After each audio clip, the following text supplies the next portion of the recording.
Welcome back to our ongoing exodus from 2020. And yeah, it is definitely taking longer than I'm sure any of us ever could have imagined. Oh, I have company.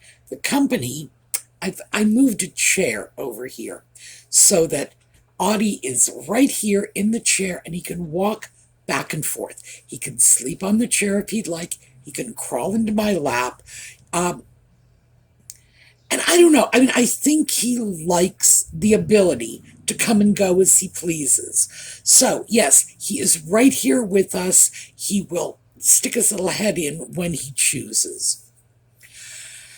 Well, we were scheduled this weekend to discuss employment. When we set up our impact list for 2020, our content areas, the portions of our life that were impacted by 2020 that we wanted to tackle discreetly, individually. Professional was one of our categories. And as I mentioned before, this is a difficult one because this is not a one-size-fits-all. But I do think there are things we can all take from this and utilize them in going forward.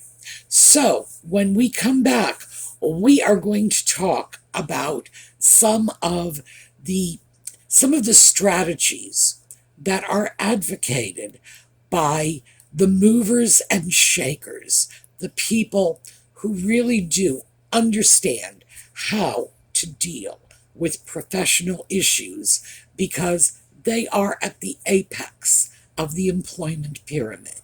So, we'll be back.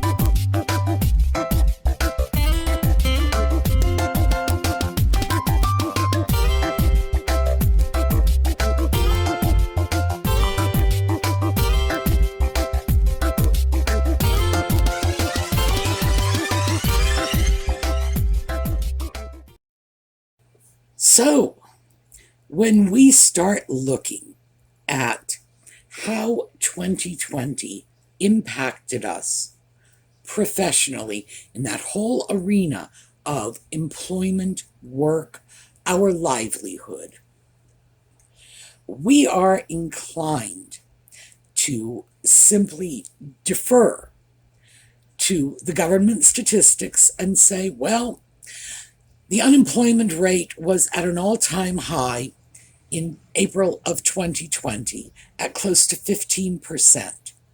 And we can understand that. That's very easy to wrap our heads around. It was the height of lockdown, April of 2020. We were all sent home. Very few businesses were allowed to remain open. The few that were those deemed to be essential businesses. Grocery stores could stay open, medical facilities could stay open, but dentists, for example, they were not deemed to be essential businesses. They were closed down. Do you remember what it was like trying to get a haircut back in April of 2020? It wasn't happening. So many small businesses, personal service businesses, restaurants, hairstylists, these very small businesses that often operated on a very, very tight margin, did not have vast quantities of money sucked away in the bank to keep the business going through several months of no income. A lot of those businesses simply closed their doors and never reopened. That left a lot of people unemployed. And now, interestingly enough, we are looking at employment statistics that appear as if the employment situation has fully recovered. The current employment rate is about 3.4%, which is ordinarily considered very, very good. We've got a problem with this. And the problem is that this is nothing but a Potemkin Village. Now, for those of you who are unfamiliar with the term, Grigory Potemkin was a Russian minister in the employ of Catherine the Great, and when she was touring the Crimea, Potemkin, this was his idea, would go out in advance of her entourage hitting a village. They would go out and put up false villages along the path of the railway so that she would see the pleasant little houses and the happy little villagers, and everything was going ducky. And as soon as the train passed by, they would pack up that little village, go down to the next village spot, set up again, same happy little villagers and cute little peasant houses, and on and on and on. It was a show. It was a sham to make the Empress feel that everything was fine in Mother Russia. That's kind of what we have now. And now keep in mind, I've told you this already, I am not political, and I do not want to get into anything political as we go through this. I go to great lengths to avoid it. This isn't about politics. This is about economics. Economics and politics, well, it's been my experience that they are very often two totally different things. What's happening now is we have an unemployment rate that looks very good, it looks very low, that is not factoring in some 7 to 10 million unemployed people. Now, I don't want to get too far down this rabbit hole, so I'm just going to give you the highlights of this. Employment statistics were designed to track the number of people receiving unemployment benefits, signing up with unemployment resources, looking for work, actively seeking employment. And that's how we define the unemployed. People out there who are looking for work and are not currently employed. We're not counting the people out there who are unemployed and like it that way. And we have a good, as I say, 7 to 10 million men out there, young men between the ages of 25 to 55, that 30-year period, which we have traditionally considered to be the peak employment years for men. And they're not even counted in the statistics. They are at home. Apparently what they are mostly doing is playing video games, and they are extremely content to be doing this.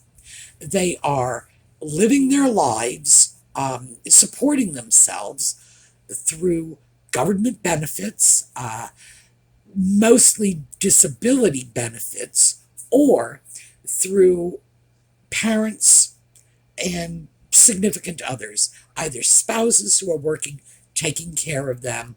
They're still living at home with mom. They have a girlfriend, a boyfriend, somebody who has some means of obtaining income. It's the thing that surprises me the most about this 7 to 10 million is they are not in the underground employment. In other words, these people are not drug dealers, for example, people who have always been considered to be outside of the realm of the employed. Drug dealers have jobs, no two ways around it. They go out, they sell drugs, they get money. It's just this is not traditional employment. The same thing with any other illegal occupation. Prostitution, for example, again, outside of the box. No. No, the people we're talking about are just sitting home playing video games. They are not working. They don't want to work. They are not being considered in the employment pool. And there are a lot of reasons for this, primarily because when when the US government began calculating the number of unemployed people, the idea that somebody would sit home and play video games was not even on the horizon. There were no video games, and people without any of the social welfare programs that are all around us today, people assumed that if they did not work, they would not eat, and therefore they chose to work. It's a different ballgame today. Now, I raise that issue because what that does provide is a lot more jobs out there than people willing to fill them. And that's how we can have a very low unemployment rate side by side with employers screaming at the top of their lungs that they cannot fill their open jobs. So for anybody who's looking to re-enter the workforce, and that's where this is all going to, anybody who's looking to re-enter the workforce or shift employment, this is like a dream come true. What this means is if you want to break into a different arena of employment, this is probably the best time for you to do it. So, I thought we would talk about what the bigwigs, what the Warren Buffetts of the world are saying when it comes to finding a job. Because they are not saying, well, pick up the want ads. No. The movers and shakers tell us that if you want a job, not just a job, a satisfying job, a job that meets your needs in more ways than simply giving you a paycheck, putting food on the table. If you want a little self-actualization in that employment process, you need to start targeting your job. Don't just grab the want ads and say, well, these are the people who are looking for employees. You start targeting. You put your wants on the table. And you start looking at where you would like to work. What kind of job do you want? And we just haven't been taught to think in these terms. But we should. I mean, we really have to at this point. And there's no reason not to, because again, when there are so many open jobs, and those open jobs are being sort of hidden in that Potemkin Village of statistics, this is the perfect time to say, hey, I'm going to strike out, and I'm going to put together my wish list. Instead of taking what I think I have to settle for, I'm going to shoot for the moon. I'm going to grab for that brass ring. Why not? This is the time to do it. So let's get very specific. Let's say you are in a small town. And remember, I am in a small town. And we all think to ourselves, well, if I lived in New York City or Washington, D.C. or Los Angeles, I'd have my pick of jobs because there are employers everywhere, but I do not. I live in a pathetic little town with 2 stoplights, remember? My town, 2 stoplights. If I were looking for a job in my small town, 2 stoplights, remember that. I think the first thing I would look at is we have a university, and all right, fine, my own prejudices are coming out. I am an academic. I'm always going to look in that field, but you don't have to be. I'm not talking about people with advanced degrees. I'm talking about if I were just a person, I'm sorry, I shouldn't have said it that way. That makes it sound like somehow if you don't have that degree, you are somehow lesser. And I didn't That was bad. I shouldn't have said that. That was not what I was thinking.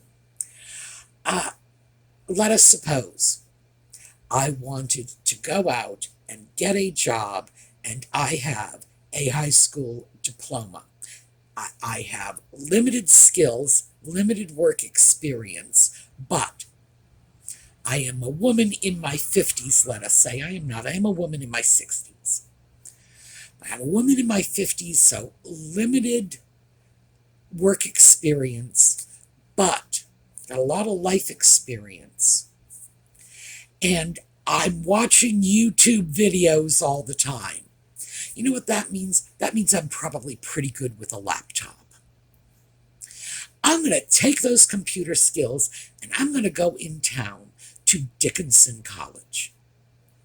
That would be my first choice of employer. Now, there are a lot of reasons for that.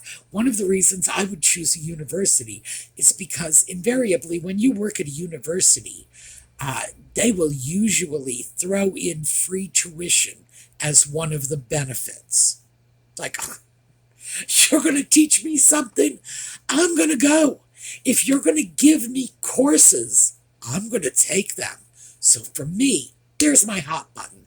I will go down to a place like Dickinson immediately with nothing more than my life experience, my high school diploma, and I'm going to wander right into their human resource office and say, I am looking for employment. What do you have available? You would be amazed at how receptive they are. They're going to go get you coffee if you're willing to work for them.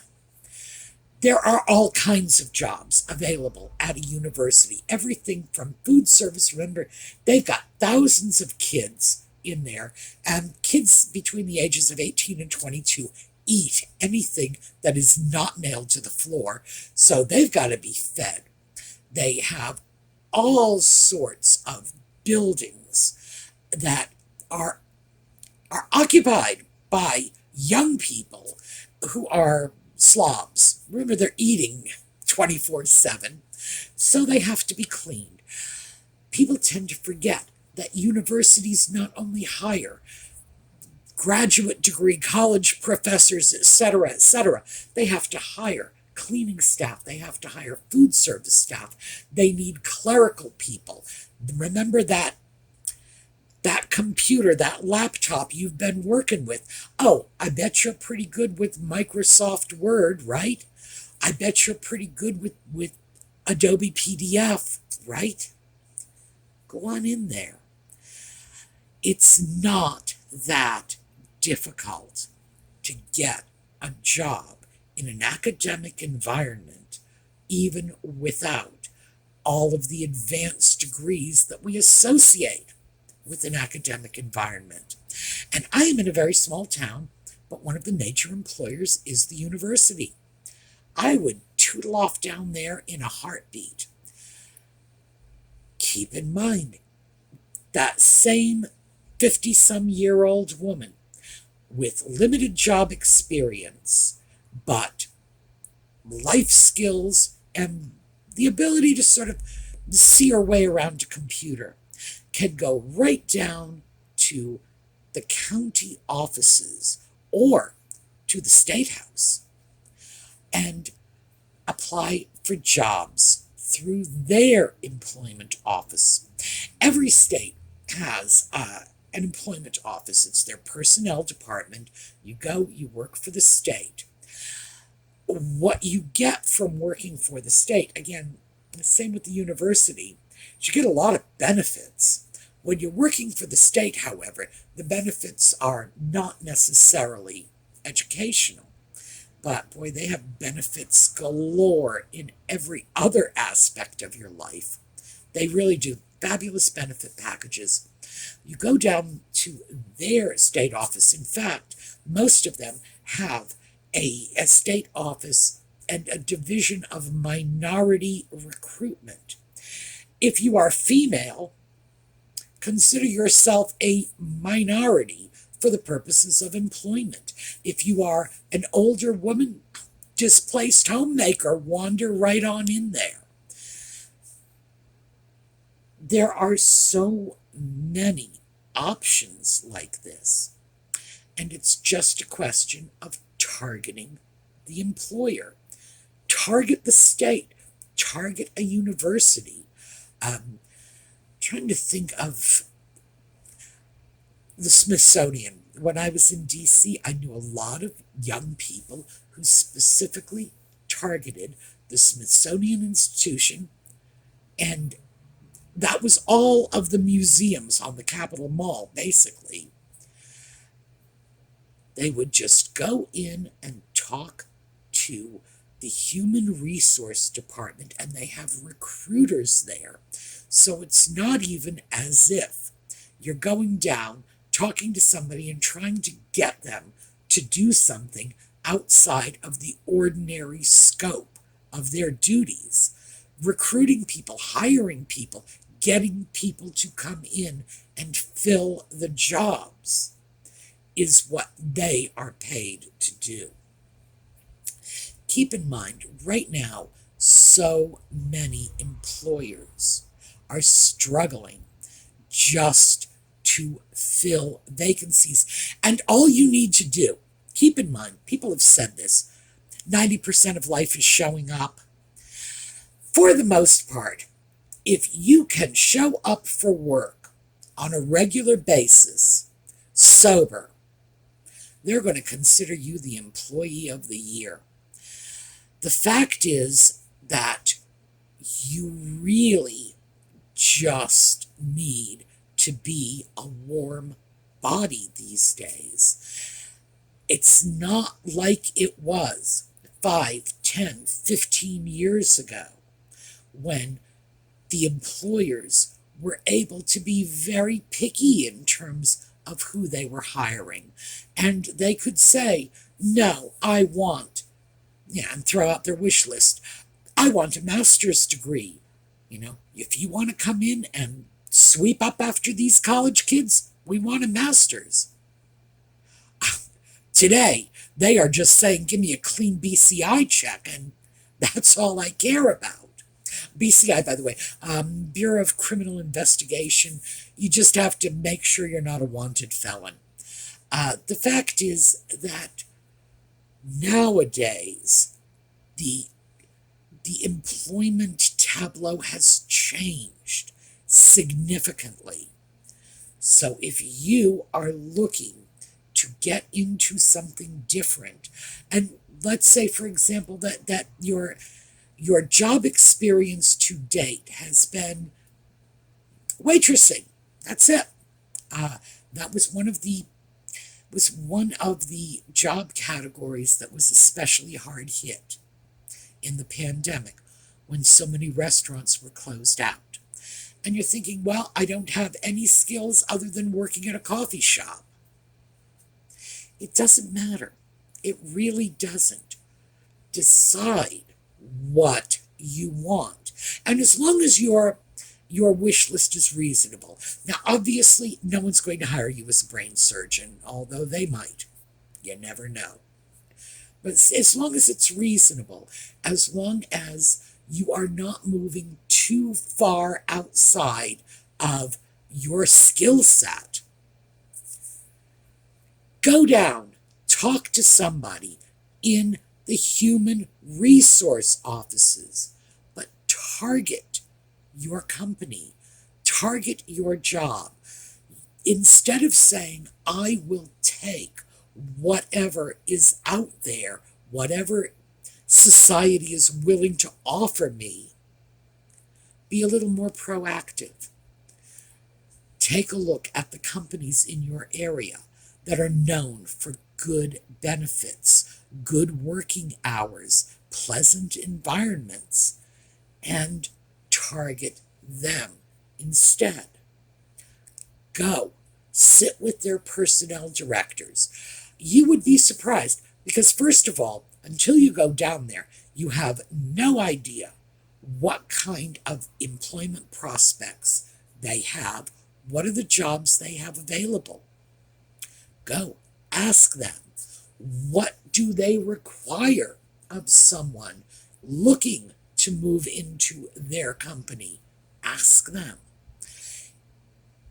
You may, in fact, already have the skills you need. You may be able to acquire the skills you need quickly and easily. Sometimes getting a job for a company is nothing more than going down and taking a course. Oh, keep in mind, the government will often offer courses like, let's say, asbestos handling courses. They offer that sort of thing. Might be, an asbestos handling course that will last 3 weeks and get you certified to do that. That could be something that, it wouldn't be interesting to me. Asbestos frightens me. But there are people who are more than interested in doing this. People who are asbestos removers by profession.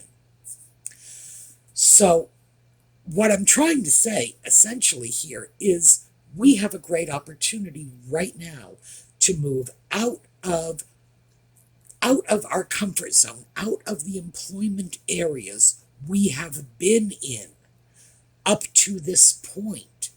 And we should start looking for other options. Take a look at the Fortune 500 companies that are in your area.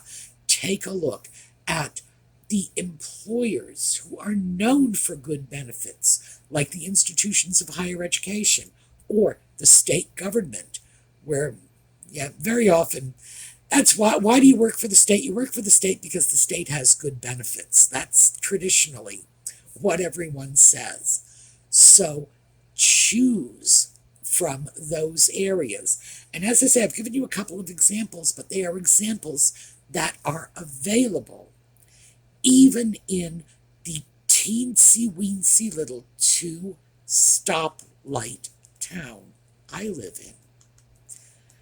If you're in New York, D.C., oh my goodness, New York, museums, art galleries, just libraries, the places you could go in New York to find a job.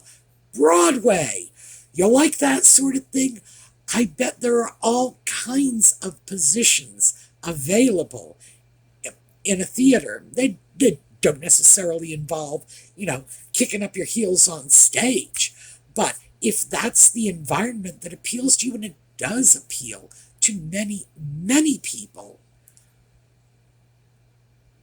there are so many people involved in putting on a Broadway production, and such a small percentage of them are actually out there in the spotlight.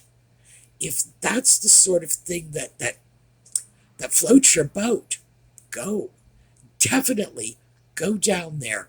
Talk to theater owners. We are currently in a wonderful situation, a situation of flux, in which it's going to be easy to move from one area to another. A priceless time. So this is the time, if you want to make the move, take advantage. Move. Find something new and exciting to do. All right. At some point, I am going to follow up, I think, on that 7 to 10 million young men sitting home in front of their Xboxes, because that is just, by the way, that is something I came across when I was preparing for this series of videos, taking a look at what the unemployment rate really meant. Where is the disconnect that I'm seeing between, all of the people out there who are unemployed that I've seen with my own eyes, and all of the employers looking to fill jobs, doing the research to find out where that disconnect is. Ooh, that's been an eye-opener. So I'm probably going to follow up on that at some point, because it is utterly fascinating, and I've been researching the daylights out of that. But for the moment, as I say, it provides opportunities for those of us who want to take advantage of them. So that is one area that we can just get involved in a midlife career change if that's what turns you on. All right, that's what I have for you today. We're going to take a look at a slideshow on the way out. Audie, by the way, curled up on this chair, and he has actually been sound asleep next to me this whole time, which is very unusual because Audie doesn't like sleeping through the videos if he can, be on camera. But that's what we've got today. So I will see you all next time. I'm going to watch our slideshow. Meanwhile, have a terrific day.